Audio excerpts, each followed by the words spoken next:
Welcome. My name is Jennifer. I'm 45 years old. I'm a mom to 9 children. I have left a very abusive marriage, although there was never anything like him actually hitting me or, you know, striking me really.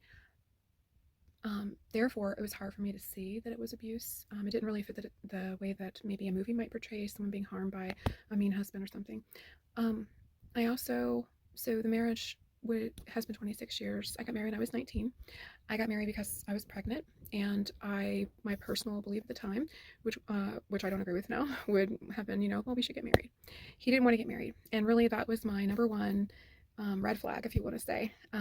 I come from a troubled home. I didn't have a lot of stability in my home coming up, and all of those things I can see now affected my choices and my being okay with things that really weren't okay. But I got married at 19 when I was 5 months pregnant. And then it was about 3 years later, I actually had left and moved. We were living in Italy at the time because he was Navy, and we moved back. I moved with the children. I had 2 children then. They were back to back, 13 months apart. So I moved with the children back I'm from Virginia originally. Moved back, and during that course of the year, waiting for the Virginia law, you have to wait for a year before you can get your divorce.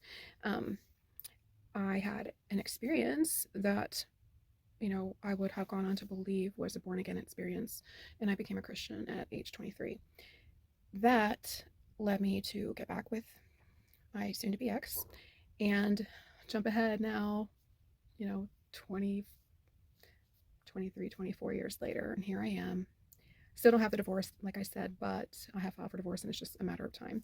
So we're living separately for 2 years. I have healed so much. My nervous system was so dysregulated, which probably began in childhood. And I want to start this channel as an encouragement to others who may have been silenced. The further I went on with my Christian belief, the more and more almost fanatical I became, because I was trying to, as the Bible talks about in 1 Peter chapter 3, about winning your lost spouse to the Lord. And that kind of became my, I would say number one goal, but probably number 2 or number 3 goal. I had, wanted to honor God and, love him first. One thing I will say that I feel that Christianity definitely deters people from doing is loving yourself. Even the song that I used to teach my children, you stand up and you go, J is for Jesus, O is for others, and then it's like, why, yeah, is for you. So it's like, put yourself, put everyone before yourself, and that will be joy. And it really has been a long road, but in the midst of the darkest years, when I would just cry out to God with, just being heartbroken, and I always believed that God would restore, that he was going to save this spouse, that it was all going to be worth it. I think that's, I had so much hope. I had almost too much hope, and I was losing myself, and I didn't realize that that was what was happening. But I know there's a lot of terminology thrown out there in different settings, and people would say maybe that I was codependent. I actually would argue very strongly against that, because in my inner person, me in my heart, I knew that what was happening was wrong. But I got to where I really knew my Bible, and I really trusted the God of the Bible. And, the Bible teaches some things that just kept me so stuck. I wanted so much for this spouse to have this born again experience, to know God the way that I believed that I did. You know, there's even a verse that talks about, if you think you know anything, if a woman will know anything, let her ask her husband at home. And sometimes we would, the children and I usually were the ones who went to church anywhere, but I would bring this verse to him. I would open my Bible and bring it to him and say, like, look, will you give me some answers? I'm very outgoing and very kind of, like, I've been an entrepreneur before. I have, I'm very driven, ambitious. It's just like I'm very talkative, and I will talk to strangers. I don't go and do karaoke. I don't have a problem like talking to strangers and things like that. And he's very passive. And but needless to say, so I say that because not everybody is so passive, but like needless to say, there weren't any answers given. But the more and more time went on, especially I would say the last 8 years of the marriage, which I mean, when I say that, I mean before I filed for divorce, so before the last 2 years now, I reached out to so many, not only Christian girlfriends, but I went to so many church leaders and so many different denominations. I struggled so much to find help, and I never did find that help. I did find a lot of promises for help, or let's just say I was optimistic that if I went to someone that they were going to help me. I had so much hope. In the end, I think it took I'm the kind of person that turns over every rock, very determined. And honestly, I don't think that I probably would have been able to handle if I had realized like nobody is going to help you. But eventually, the way that ended up working out was that ultimately, it kind of hit you subtly. I think, it wasn't like I just knew, but ultimately, what ended up happening is that I realized that I didn't need anybody else, and I could trust myself. And my instinct, my gut, all of those years, which I would say things got progressively worse over the years. And when he had been Navy, there were probably a lot of years of just, it really wasn't that bad because he was gone for 8 months or 6 months or, you know, but sorry, I'm probably getting a little off track. I've never recorded a video before in my life. I mean, except for like Christmas presents being opened or something.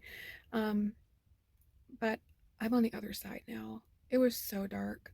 I It didn't happen overnight, but trusting yourself and loving yourself um, are just key fundamentals for getting over whether it's the childhood trauma or if you have found yourself in a unloving and I think maybe people don't want to call things abuse when they are, but when someone is degrading and demeaning, screaming and yelling at you, refuses to apologize, or if they apologize, it's only maybe after you apologize for maybe you sometimes as empaths, we will gladly apologize for our part in it, even if, it really wasn't that we even really did something so wrong, but, maybe we raised our voice back or something like that. But like the spouse was the one who was so out of control and so just off the wall, off the chain.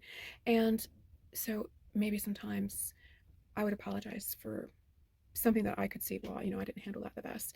And then maybe his apology would come, but nothing of any real, well, I think I've heard it now many times over, but, an apology without change is manipulation. So ultimately, nothing ever changed. And I still had so much hope. Um, so I'm no longer a Christian. I'll just go ahead and put that out there because that's going to be a turnoff for a lot of people. I will say that I certainly was a real Christian, and I have um, I respect everyone's decision. I never thought I would not be a Christian, but I am so much happier as a non-Christian on the other side of Christianity. I'm so much happier, and that isn't to deter anybody from their beliefs, but in my opinion, the Bible really, we as Christians can see that maybe the Quran teaches some things that we would say, the poor Muslim women who believe maybe in a more fanatical way, they're being oppressed. Why can't they see that? Why are they okay with that? Well, it's really the same with the Bible and Christianity, in my opinion. That's been my experience. I know that's not everyone's experience. Um, I think the things that were really kind of foundationally what has changed in my life is that I'm no longer living in fear. There was a lot of fear from maybe someone trying to walk on eggshells, make sure that someone was going to like not react or respond in a way that was so angry and furious that you're just doing everything you can to almost foresee. And a lot of that I had learned in childhood because my dad was a very angry and abusive man. But I have a fire. I've always had a fire. My mom is very timid. She never spoke up, and I know she loved us, and she's still alive. I know she loves us to the best of her ability as three girls. I'm the oldest of three. But I have stood up for myself. I've actually been rebuked by so many different pastors and bishops of various denominations, and by my soon-to-be ex that if I would just submit, he would become a godly man, and he would become a good leader. And it was just me, and I was a Jezebel, and all of these things. And those things that were said to me, especially when they were said to me by church leaders and not just, I think with my soon-to-be ex, I knew a lot of the time the things that he said weren't true, and I didn't take them to heart. They hurt, but I would take them to God, and I would say, God, all of these things that he has just angrily or yelled at me, is there any truth in any of it? So I was kind of like open to receive the part that was true, but I certainly didn't believe most of the things. Most of his criticisms toward me I didn't believe. But when they came from church leaders, I have to say, not that I think of any church leaders or ever thought of any church leaders as being perfect or anything like that, but just they were Christian men, and they were people that I trusted. And I would internalize the things that they said, and I would come home, probably, especially the last couple of years as I reached out so regularly to different, and I would even go to like new churches and try to go there for 6 months and then try to approach the pastor and his wife. And I was just desperate for help. And really, my nervous system had shut down, and I was on fight or flight for years. And all of these things, you just can't really realize when you're like when you're in it. And leaving, leaving him, even though I literally lost pretty much every person, even some of my children. Um, my children have changed a lot too, but some of my grown children, I would say, didn't write me off completely, but definitely some of them still think I'm, making the wrong decision.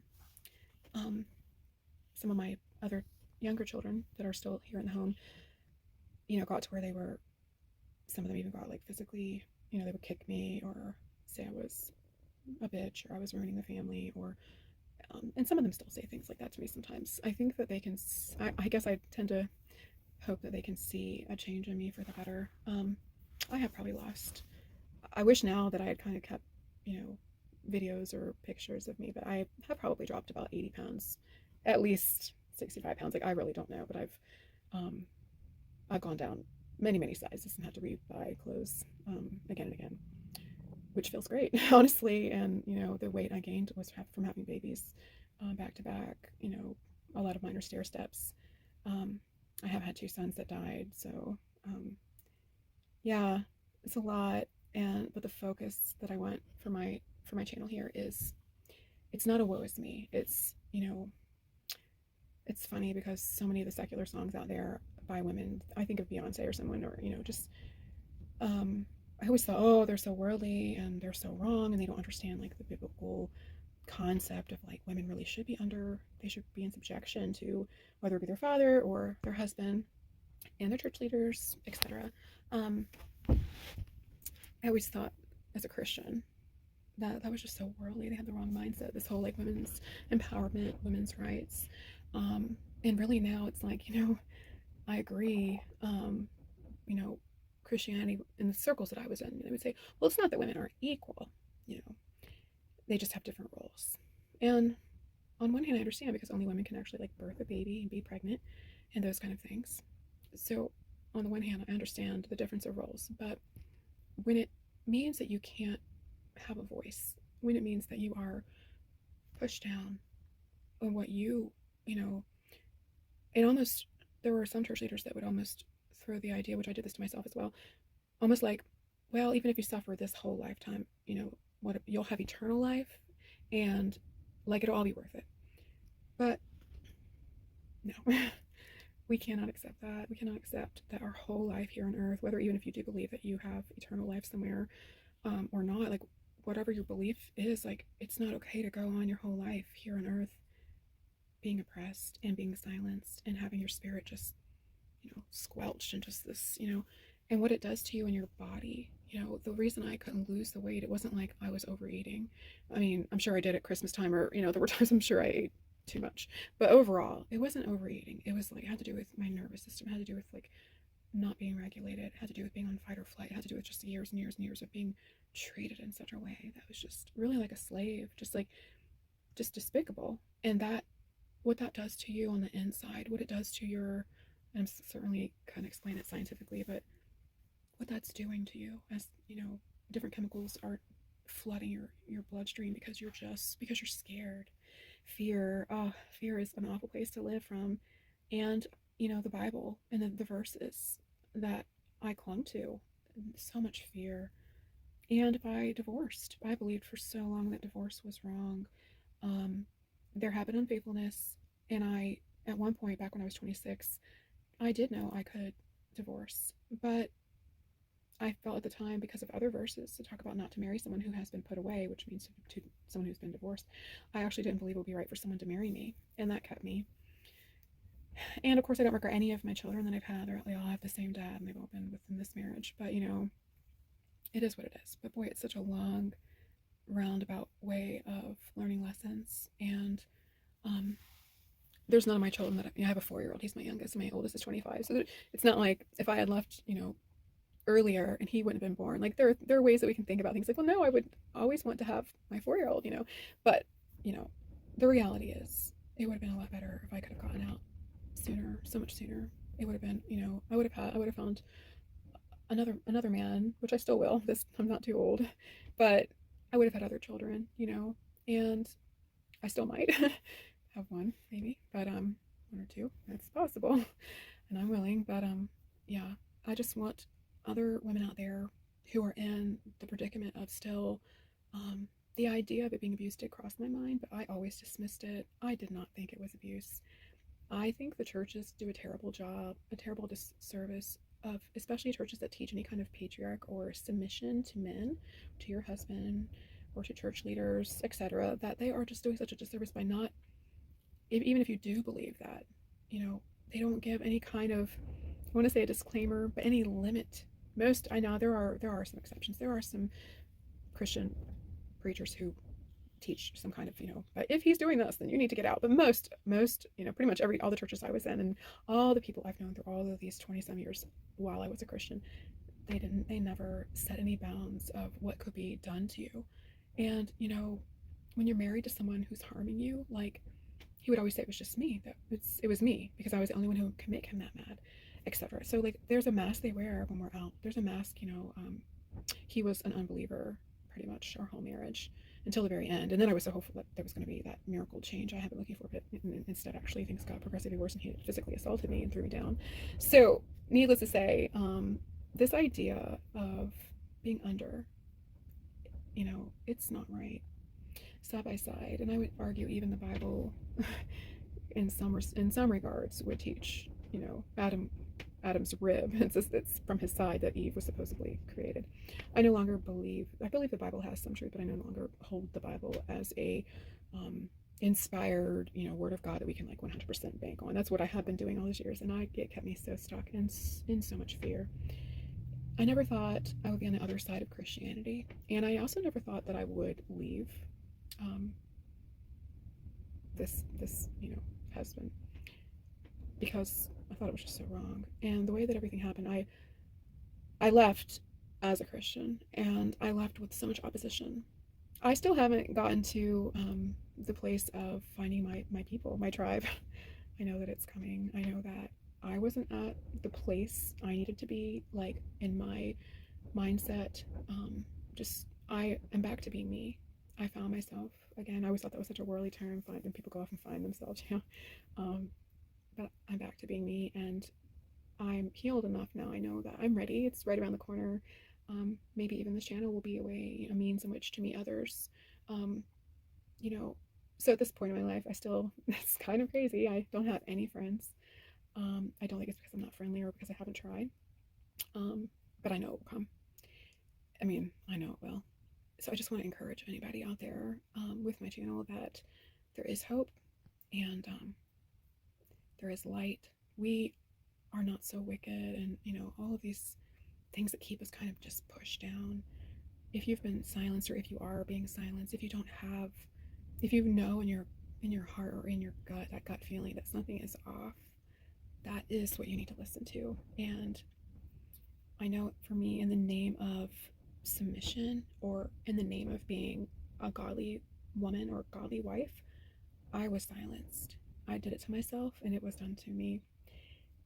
And yet I'm not in victim mentality, even though I feel like I needed to go through a time where I embraced that, like, I have been a victim. Like, I don't think that's all wrong. To stay in victim mentality is not where we want to stay, but it's part of the process I needed to go through, because I needed to see things clearly for what they really were, and not just keep kind of making them less than what they were. They were destructive. They were horrible. The things that were done to me by my soon-to-be ex, I knew they were. I did keep a journal very irregularly for some of the worst things that happened. If I hadn't written, I would always try to write them down within a few days, because I would have a way of just, which I know now that was because of the complex trauma, I would just not be able to remember. So if I didn't write it down within a few days, I really couldn't remember. But I'm glad I wrote down those things, because I needed to be able to remember and to see that there was a pattern. And basically, the reason I left was because I could not keep doing it. I couldn't keep living the way that I was living. But I had lost so much, like a lighter, like a lightheartedness, so much joy and peace. I had lost that for so long. So that's why I say if I could have gotten out earlier, it would have been healthier for me and all of my kids that I had thus far. And I am so thankful. I probably don't tell it to myself every day, but I say to myself regularly, like, this is the best decision you ever made. It is the best decision you ever made. There is no amount of money. There is nothing. You couldn't give me a mansion and say go back to that. There's nothing that would be worth going back to living in that way. Um, and I know that whenever I do start like dating or whoever I end up marrying, like they will be able to handle my strong personality, my talkativeness, my, boldness, or my just being able to kind of speak my mind. They won't try to make that part of me go away because that's me. That's my personality. They'll love me and they'll be strong enough that, their ego won't be so offended. They won't be offended. They'll be embodying their own, healthy self enough that my healthy self doesn't hurt their ego, if that makes sense. So, my name is Jennifer. I'm glad you're here. I know this is very unprofessional. I'm sitting here in my closet, but I'm very, crafty, and I'm sure that if I keep at this, that it'll look a lot more polished in the long haul. But I really just wanted to get on here and yeah, this is my vision. Yeah. So thanks for being here.